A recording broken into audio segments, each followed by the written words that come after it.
किसी को OT allot हुआ है लेकिन उसे ओटी नहीं चाहिए, किसी को ऑप्टोमेट्री अलॉट हुआ है बट उसे ऑप्टोमेट्री नहीं चाहिए, किसी के पोर्टल पे हॉस्टल की फीस शो हो रही है जबकि उन्हें हॉस्टल चाहिए ही नहीं, किसी के पोर्टल पे एडमिट कार्ड जनरेट नहीं हो रहा है।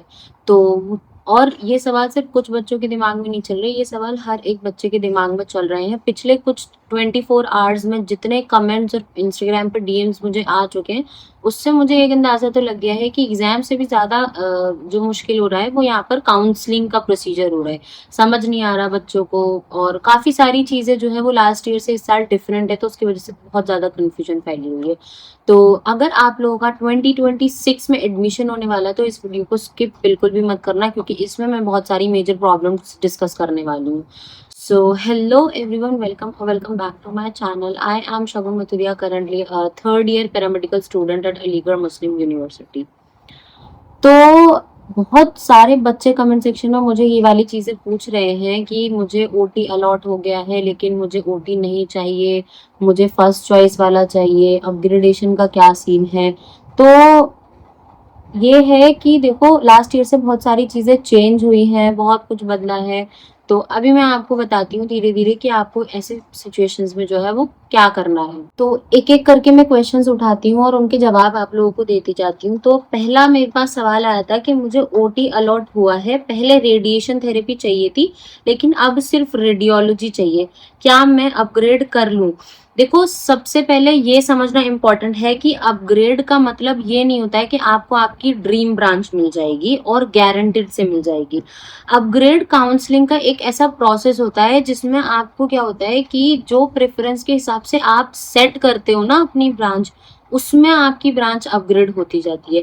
जरूरी नहीं है कि आपको फर्स्ट ब्रांच ही मिल जाए, ऐसा हो सकता है कि आपको थर्ड ब्रांच अलॉट हो गई है लेकिन अपग्रेड होकर आपको सेकंड प्रायोरिटी वाली ब्रांच मिल गई। ठीक है, तो जरूरी नहीं है हर किसी को फर्स्ट प्रायोरिटी वाली ब्रांच ही मिल जाए, आपको आपकी ड्रीम ब्रांच ही मिल जाए। तो ऐसा हो सकता है किसी को थर्ड प्रायोरिटी की मिली है तो उसको सेकंड प्रायोरिटी की ब्रांच मिल जाएगी, सेकंड प्रायोरिटी वाले को फर्स्ट प्रायोरिटी की ब्रांच मिल जाएगी अपग्रेड होके।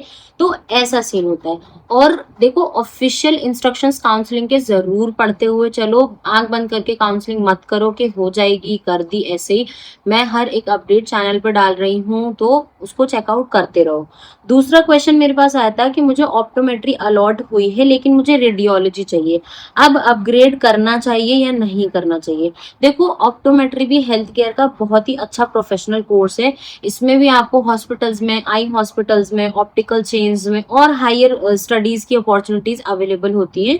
अगर आप अपग्रेड लेना चाहते हो तो कर सकते हो, लेकिन पहले करंट काउंसलिंग रूल्स को आपको वेरीफाई करना जरूरी है। तो जो करंट काउंसलिंग चल रही है उसमें आपके डॉक्यूमेंट वेरिफिकेशन, जो भी प्रोसीजर चल रहा है, आपको वो सारा कराना जरूरी है। फिर आपकी एडमिशन की सीट लॉक हो जाएगी, फी पे हो जाएगी, फिर अपग्रेडेशन का ऑप्शन आएगा। देखो, ये चीज याद रखो कि ऐसा नहीं होगा कि आप फी पे करने से पहले अपग्रेड कर दो, ऐसा नहीं होगा। अपग्रेडेशन तो बस ये है कि अगर आप अपनी ब्रांच से सेटिस्फाई नहीं हो बट आपको मजबूरी में एडमिशन लेना पड़ गया है तो देर आर चांसेस कि आपका अपग्रेड हो जाए, उससे अच्छी ब्रांच आपको मिल जाए, जो प्रायोरिटी आपने डाली है उससे एक लेवल ऊपर मिल जाए, 2 लेवल ऊपर मिल जाए। डिपेंड करता है किस ब्रांच में सीट्स खाली हैं, आपकी रैंक कितनी कम है। ठीक है, तो ऐसा नहीं समझना अपग्रेडेशन को कि आपको जो है फी पे करने से पहले ही अपग्रेड हो जाएगा, ऐसा नहीं होता। आपको पहले फीस पे करनी पड़ेगी, अपना एडमिशन लॉक करना पड़ेगा। एडमिशन कंफर्म होते टाइम फी पे करते ही अपग्रेडेशन का ऑप्शन आ जाएगा, तब होंगी चीजें।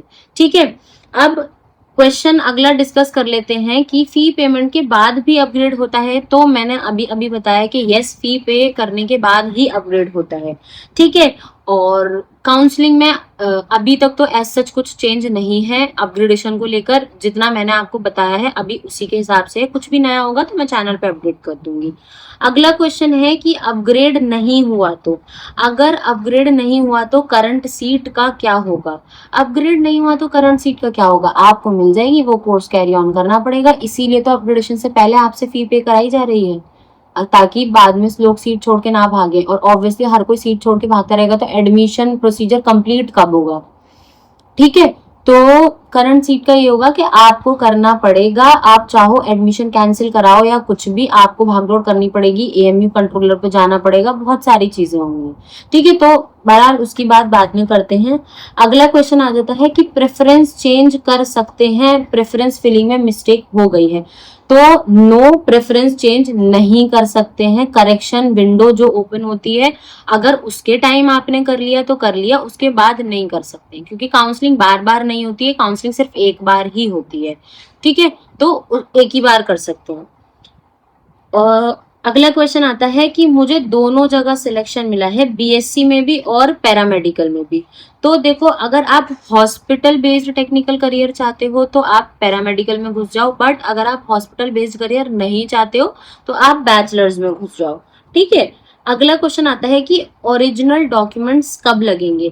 तो ओरिजिनल डॉक्यूमेंट्स देखो, एक तो ऑलरेडी वो अपलोड हो रहे हैं, बाकी अगर बात की जाए फिजिकल वेरिफिकेशन की, तो जब कॉलेज में एडमिशन हो जाएगा, फी पे हो जाएगी, तो फिजिकल वेरिफिकेशन के आप लोगों को अपनी एक डॉक्यूमेंट्स की पूरी फाइल प्रोवोस्ट ऑफिस में सबमिट करनी है।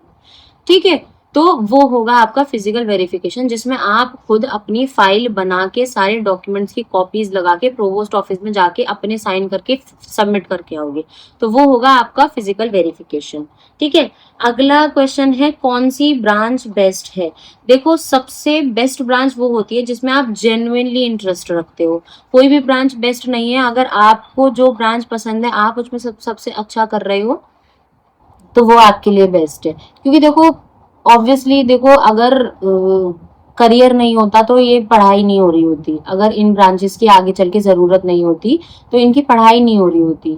तो कोई भी ब्रांच बेकार नहीं है, आपके ऊपर डिपेंड करता है आप कितनी मेहनत कर रहे हो, कितनी नहीं कर रहे हो, कितने इंटरेस्ट से कोर्स ले रहे हो। ठीक है, अब एक मैं रिक्वेस्ट करना चाहूंगी कि सोशल मीडिया पे देखो बहुत सारे र्यूमर्स हैं, कोई कुछ बोलता है, कोई कुछ बोलता है, कोई कुछ बोलता है। तो मैं ये नहीं कहूंगी बिल्कुल वीडियोस देखो ही मत, देखो बट एटलीस्ट ऑफिशियल जाके वेरीफाई तो कर लो। ठीक है, गलती करने से अच्छा ये होता है कि आप 2 मिनट वेस्ट करके अपने उसको वेरीफाई कर लो एक बार। तो र्यूमर्स में मत आना, वेरीफाई जरूर करना, फाइनल डिसीजन लेने से पहले एएमयू की ऑफिशियल वेबसाइट पे जाके चेकआउट जरूर करते रहना। ठीक है, बाकी मैं अपनी वीडियो में जब भी बताती हूँ तो मैं आप लोगों को ऑफिशियल प्रूफ्स दिखा देती हूँ। ठीक है, इसीलिए मैं ऑफिशियल प्रूफ्स दिखाती हूँ ताकि आप लोगों को जो है वो एक प्रूफ मिल जाए। ठीक है, तो चेक करते रहना। बाकी काउंसलिंग में जो भी आप लोगों को दिक्कत आ रही हो कमेंट्स में बताते जाओ, मैं आपको उसका सोल्यूशन बताती जाऊंगी। और वीडियो अच्छी लगी तो लाइक करना, शेयर करना, जिन अपने दोस्तों के साथ शेयर करना जिनको भी प्रॉब्लम आ रही है। ठीक है, बाकी तो बेस्ट ऑफ लक, मिलते हैं नेक्स्ट वीडियो में, टिल देन।